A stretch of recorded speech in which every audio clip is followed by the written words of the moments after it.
Arheoloogide uurimistöö algab tihti just väljakaevamistel, eriti kui tegu on ootamatute päästetöödega, nagu seda oli Kukruse kalmistu Ida-Virumaal. Inimluude puhastamine on delikaatne ja aeganõudev töö. Aga mis saab väljakaevatud luudest edasi? Siis me paneme, nagu me just siin askeldasime, oleme skeleti pannud laua peale ja ongi tüüpiline protseduur, kui pärast kaevamisi luud on ära pestud, pandud karpi, siis luuurijana tulen siia hoidlasse, panen skeleti lauale ja esimesed asjad, mida ma siis skeleti lauale ladudes juba hakkan vaatama, on siis sugu ja vanus. Põhiline asi, mille soo määramist teen, on siis kolju järgi. On su kätte siis selle alalõualuu, kui vaadata siit külje pealt, on siis ka see alalõualuu nurgaosa. Et seda on suhteliselt kandiline, mis siis ütleb, et pigem on tegemist mehe alalõualuuga. Mille järgi veel me võime vaadata, on siis otsmikuluu. Naistel on enamasti rohkem püstisem, mida rohkem ta on selline kaldus, see otsmikuluu, siis seda mehelikum tunnus see on. Ja mis me siin veel näeme, on siis need kulmumõikad. Et siis need on ka, mida esile kerkivad need on, seda jälle rohkem mehelikum see kolju on. Et enamasti on siis meeste toruluud pikemad, nende lihaskinnitused on samamoodi jälle rohkem markeeritud. Ja kui me luid määrame siin, alati ei käi ainult ühe luu põhjal, et ma vaatan kõik ära, ma vaatan kolju ära, ma vaatan toruluud ära. Ja üks luu, mille järgi on veel hea sugu määrata, on puusaluu. Et siis nende luude kogu summana siis ma teen järelduse, et kas on mees või naine. Ja kui on hästi fragmentaarne luustik, siis on pigem mees või pigem naine. Või siis tihti peale, kui on ainult mõned üksikud luud säinud, siis on lihtsalt täiskasvanu teadmata sooga. Et see alati ei pruugi olla nii lihtne. Mis näiteks puusaluhu puhul on hea marker või hea tunnus, on suur istmikuluu sälk, siis siuke sälk siin. Ja meestel on see hästi kitsas, et naistel hästi lai. Ja kui sugu on määratud, siis mis järgmine samm on? Järgmine samm on, tahaks teada, kui vana ta oli, et see vanus surma hetkel. Üks siukseid põhimeetodeid, mille järgi määratakse, on siis erinevate luude ühinemine. Et sa võtad kätte siis selle rangluu ja kui sa vaatad seda rangluu otsa, sa näed, et siin on vahe sees. Täpselt siin, et see luuplaat ei ole veel ühinenud, mis näitab seda, et tema luud on veel arenemisjärgus. Luuplaat ühineb vanuses umbes 30 eluaastat. See tähendab seda, et ta jääb kuhugi sinna laias laastus 25-30 eluaasta vahele. Osa puusaluust on selline luu nagu häbemeluu ja selle pinna kulumine. See on samamoodi vähe kulunud. Siin on sellised vaod sees, mis on just noorematele inimestele omased. Et selle järgi on ta kuskil 20-30. Aga miks ta roheline on? Roheline on ta sellepärast, et näiteks siin on mu käes üks vasak rangluu. Ja temal oli siin kusagil rinnaku peal sõled, et siis ta roostetasid siin kirstus, vasesulami korrosioon on jätnud siia jälje. Ja nüüd me teame, tegemist on mehega, kuskil vanuses 25-35 ja mis võib olla näiteks tema surma põhjus siis? Jah, et seda paraku on keeruline öelda, sest ta skeletil puuduvad surmaaegsed vigastused, aga me saame küll öelda, et mis vigastusi ja patoloogiat tema skeletile jälgi jätnud, mis siin ilusti hamba peal näha on, et hambakivi esineb tema hammastel, mille järgi siis on võimalik siis tema toitumist analüüsida hiljem. Ja kuna tegemist on mehega, otse loomulikult on kindlasti ta teinud rasket füüsilist tööd. Sellest annavad siis enamasti märku selgrolülid ja just selgrolülidel on selline patoloogia nagu šmorlisõlmed ehk lülivahekettasongad. Ja need jätavad siis sellised lohud. Et siia keskele täitsa, jah? Täpselt nii, et ja antud luustiga puhul see ongi kõik. Kui väliselt ei ole tema puhul nagu midagi näha, siis kas on mingeid muid tunnuseid või viise, kuidas tema haigusi leida? Jaa, ikka on, et hambakivi uurimisel me võime teada saada tema menüüd, aga näiteks ka erinevate haiguste kohta, et kui hammas on hästi säinud, on võimalik võtta DNA-proovi, siis on võimalik teada saada, kas ta on katku surnud. Ja mis on veel võimalik hammaste puhul teha, on see, et nendest on võimalik võtta ka erinevaid proove, mida kutsutakse isotoopproovideks, ehk siis määrata toitumist, päritolu ja seda kõike on võimalik siis meil nende hammaste puhul teada saada. Luu-uurija ütles meile, et inimese hambast võib tema elu kohta üsna tervikliku pildi kokku panna. Kuidas te seda teete? Jaa, inimese hammas on tõesti üks hästi tänuväärne materjal ja seal on hulgaliselt asju nii-öelda, mida me analüüsida saame. Ja üks neist on kindlasti hambakivi. Meid huvitavad ennekõike väikesed mikrojäänused ja ka biomolekulid, mis sinna hambakivisse on sisse kinni jäänud.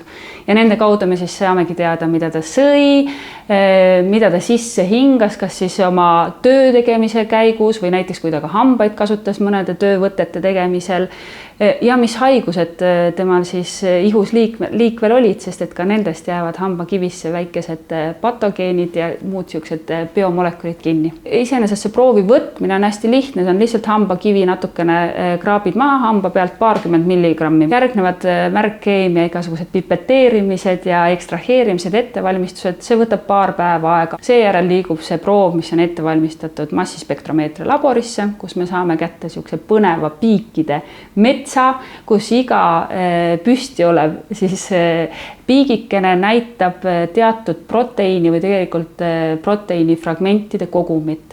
Aga tegelikult hambakivi ei ole sugugi mitte ainukene proovitüüp, mida me hamba puhul saame nii-öelda lähemalt uurida ja puurida. Üks hästi oluline on veel hambaemail.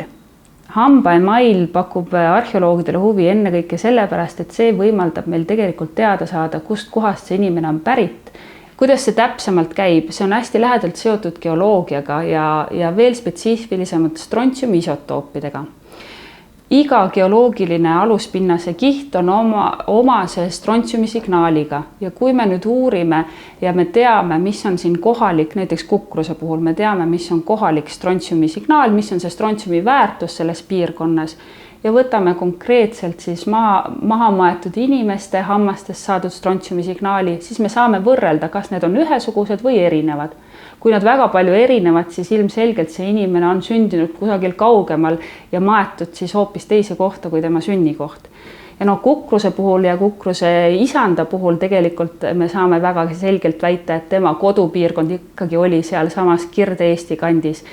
Üks kõige enim levinud analüüsimeetod on stabiilsed isotoobid inimese luudest. Aga lisaks sellele saame me toitumist tuvastada ka veel savinõudest.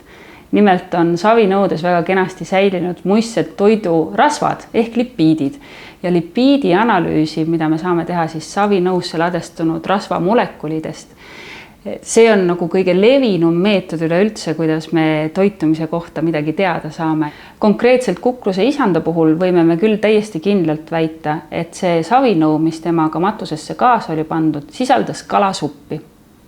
Me oleme siis teada saanud, et hammast uurides ja hambakivi uurides on võimalik teada saada inimese toidulaua kohta, inimese elu kohta, infot, näiteks ka seda, et kas inimene on kasutanud oma hambaid muude tööde tegemiseks, mitte ainult söömiseks, siis tekibki küsimus, et kuhu üldse edasi? Kuhu saab hammast uurides veel minna? Mida mina hambast oma uurimustöös loen välja, puudutab siis seda, mida inimene oma eluajal erinevatel eluetappidel söönud on. Hambad tekivad meile lapsepõlves ja erinevalt teistest luudest nende hammaste kude ei muutu aja jooksul. Ja selleks, et siis sealt seda nii-öelda toitumisalast infot välja võtta, puurime me imepisikesed augud hamba juure ja ütleme krooni ühenduskohta ja seejärel läheme märglaborisse ja üritame sellest luupurust kätte saada kollageeni. Ja kollageen on siis see orgaaniline aine luus, mis talletab infot erinevate stabiilsete isotoopide kohta, millest siis meie siin oleme näiteks uurinud lämmastikku ja süsinikku.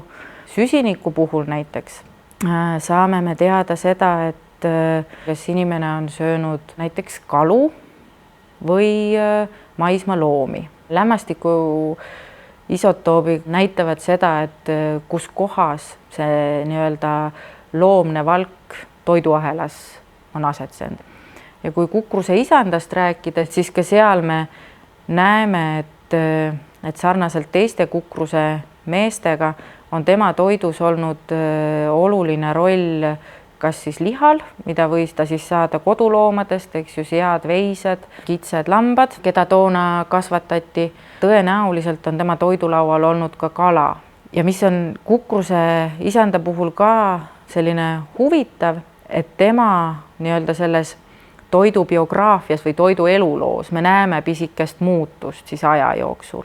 Et lapsepõlve toit on kõige vähem valgurikas või loomse valgurikas ja see loomse valgu osakaal tõuseb teismeeas ja läheb siis nagu tema selles mõttes surmani, on see sellel nagu tähtis roll tema toidulaual olnud. Ja mis kukruse puhul on veel selline huvitav tõsiasi selle toidu puhul, milleni me oleme nüüd siis kogu seda populatsiooni või kogukonda uurides jõudnud, on see, et seal naistel ja meestel on toit teatud määral erinenud.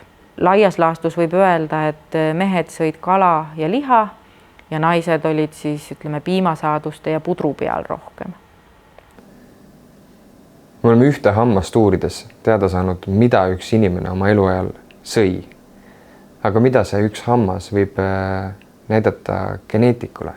No, geneetikuid huvitab eelkõige pärilikkusaine, mis selle hamba sees on. Üks põhiline asi, mida seda uurides nagu tuleb silmas pidada, on see, et tavaliselt on seda pärilikkusainet jäänud alles väga vähe.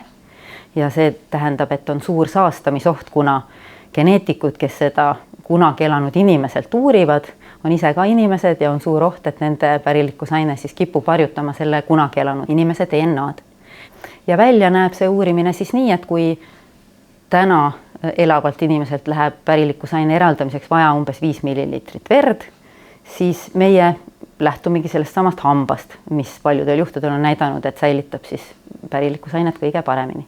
Ja hamba juurest eraldatud DNA puhul on võimalik, et lisaks siis inimese enda pärilikkusainele saame me sealt ka infot näiteks mikroorganismide kohta, eelkõige siis patogeenide kohta, kellega see inimene võis olla nakatunud ja mõnel juhul siis nende olemasolu on saanud tema elule ka saatuslikuks, näiteks nagu katku puhul. Mida te olete teada saanud kukruse isanda kohta? On teada, et siis umbes sellest ajast, kui oli rauaaeg, on laias laastus see geneetiline taust olnud suhteliselt sarnane sellele, mida me näeme täna. Et selleks ajaks sellised põhilised geneetilised komponendid olid juba meie populatsioonis olemas, et siin oli oma panus siin kunagi võib-olla kõige varasematel aegadel elanud küttidelt ja korilastelt. Sellel oli mingil hetkel siis lisandunud põlluharijate komponent, ühe suure voona stepi komponent, mis tuli siis koos nöörkeraamika viljelemise ja põlluharimise tulekuga ja siis Põhja-Euroopas ja Eesti aladel on näpuotsaga umbes 5% jagu veel ka niisugust komponenti, mida seostatakse siis võib-olla Läänemere Soome saabumisega ja mis geograafiliselt siis viitab ida suunas ja selle praegune suurim osakaal on Siberi rahvaste hulgas. Kukruse isanda kohta teame me veel ka seda, et kui me saame genoomis vaadata selliseid soospetsiifilisi osi, siis kukruse isanda emaliinid on väga iseloomulikud siin juba pikka aega elanud küttidele ja korilastele Põhja-Euroopas, aga isaliinid on niisugused, mis siis võiksid olla siia tulnud stepimigratsioonidega umbes siis 4-5 tuhande aasta eest. Kas me saame ka seda öelda, millised tolleaegsed inimesed välja nägid? Tolleaegsed inimesed nägid ilmselt välja juba päris samasugused nagu tänapäeval. On siis teada see, et tõenäoliselt olid nad suhteliselt heledama naha ja heledamat tooni juustega ja ka suhteliselt heledasilmsed. Ja siis üks niisugune tunnus, mida sageli vaadatakse, on see, et kas nad talusid piima. Et tänapäeva Euroopas siis on väga suur hulk rahvast sellised, kes suudab piimasuhkrut taluda. Kogu maailmas on 80% umbes inimesi selliseid, kes seda ei talu. Põhja-eurooplastele iseloomulikud tänapäeval või vähemalt iseloomulikuks peetavad tunnused hakkasid siis valdavaks saama pronksi ajal, nii umbes pisut enam kui 3000 aastat tagasi. Kui võtame keskaegse Eesti geneetilise siis kaardi, siis tolleaegne geneetiline struktuur, ruumiline struktuur Eestis on suuresti sarnane sellele, mis ka praegult on. Ehk et tollased kirde eestimaalased on kindlasti sarnasemad ka tänastele kirde eestimaalastele. Nii et suures plaanis kukruse isand on selgesti sarnasem kas tänastele kirde eestlastele kui näiteks saarlastele või lõunaeestlastele. aga mis puudutab nüüd näiteks konkreetseid otseseid genealoogilisi järeltulijaid, siis seal on pigem jällegi üsna selline suur tõenäosus, et otseseid järglasi ei pruugi tal olla, sest et lihtsalt kui me läheme ajas tagasi, siis läbi genealoogilise protsessi tegelikult meil jääb alles üha vähem, väiksem hulk siis otseseid eellasi.